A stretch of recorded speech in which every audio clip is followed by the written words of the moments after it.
they're in a boat with a number of divine personages. It's that boat that will eventually take the king, in different forms of that boat, that will take the king through the 12 stages or the 12 hours of the night. The symbolism of a boat on the water demonstrates the consciousness being led through our mysterious interaction with the flow of time, through the landscape of the duat. Through the hours of the night towards its conclusion, a new dawn and a new day.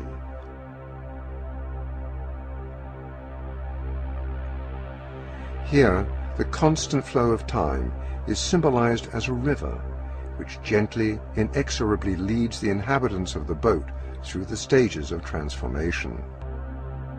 The Christian conception of hell, with all its demons and its hellfire, is in all likelihood derived from the Egyptian, but the Egyptian didn't revel in all the details of the smell of the roasting flesh and the pain of the hacked bodies.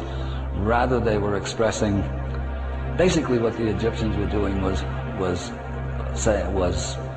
declaring that the souls of those who hadn't done their inner work, or who obstructed those who were trying to do their inner work, ended up in oblivion. In other words, their names, their identities were obliterated.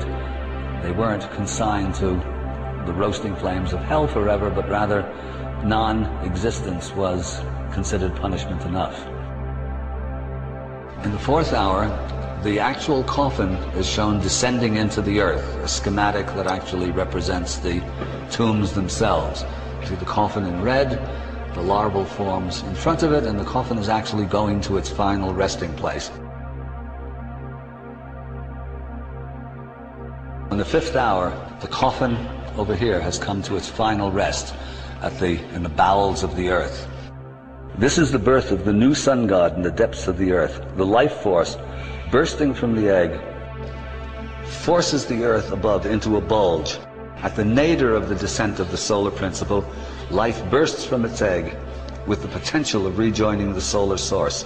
The winged serpents no doubt are meant to symbolize this potentiality in one form or another.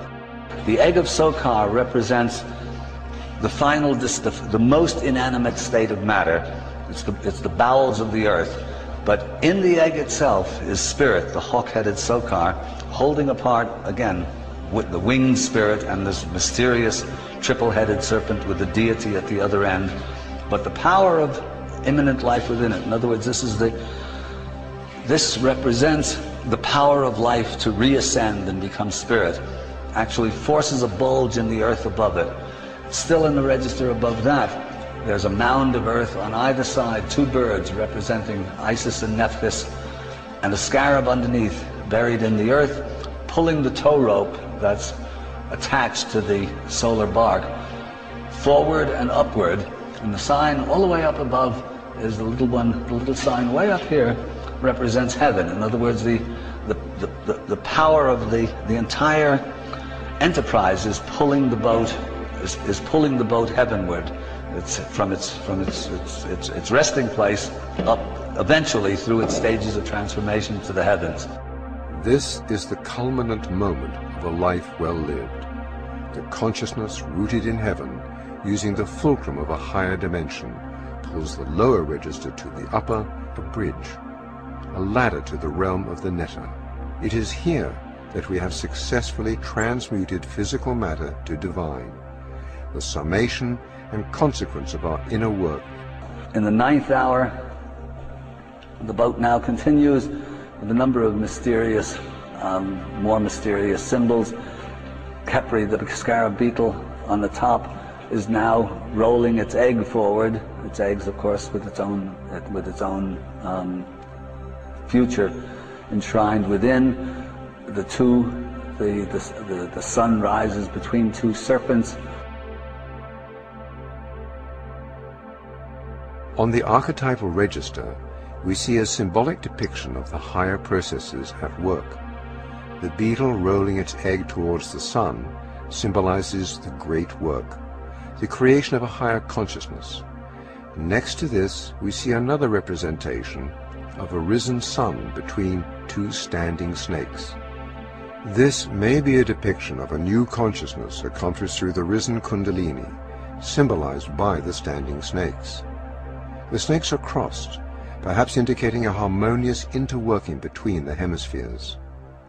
The crowns on the twins symbolize the solar and lunar principles, which creates another strong symbolic link with the functions and attributes of the left and right brains. If this weren't enough, a further clue reveals itself hidden in the geometry and negative space of the grouping. When compared to an overlay of the human skull, its full meaning becomes more apparent. The risen sun of the higher consciousness appears at the site of the third eye. Precisely the point at which the Egyptians depicted the risen Kundalini cobra in their various statuary and sculpture. The twins each have a hand raised to their heads.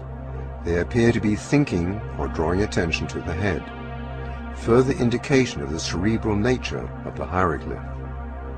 To the right of that is what seems like a depiction of balance, perhaps indicative of the stability achieved through harmony and balance of the poles of consciousness.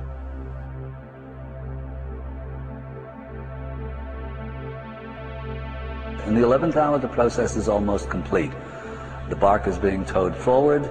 The rope itself now takes the form of the gigantic coiled serpent. The personifications of the hours are transporting or preceding the boat, and once again this is Mehen, the enveloper, probably the origin of our familiar figure of speech, the coils of time. Up in the top register, emphasized in red, a small divine figure riding on a serpent in the company of 10 stars. In other words, this is the serpent in the sky. This is intellect made divine, or the serpent representing duality, once again uniting with, or this is duality reconciled, or a new one. And the legged winged serpent now appears up in the upper register between the two eyes of the solar and the lunar eyes of Ra.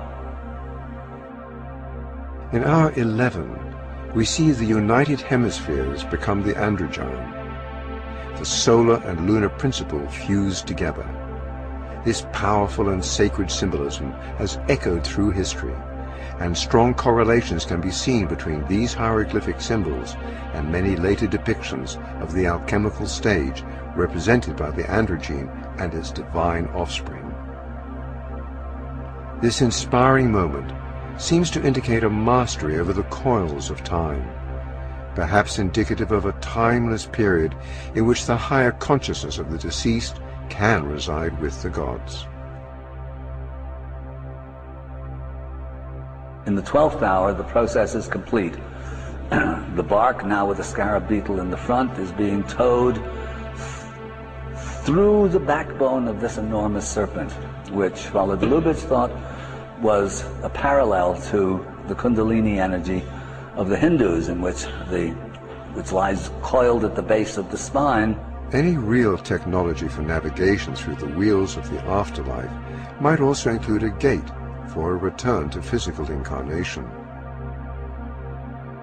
The cycle returns to where it began. And here, this is a parallel expression of the bark of transformation passing through or releasing the Kundalini energy, and this results in a new sun in the scarab beetle pushing associated with the head of the dead king, it's associated with the new sun, pushing its way through the earth into immortality, actually. In other words, it's another expression of the pyramid text, Ba and Ka unite, become a star, join the company of Ra, and sail with him across the sky in his boat of millions of years. It's a similar parallel. This is the same teaching expressed in New Kingdom terminology in this extraordinarily complex text.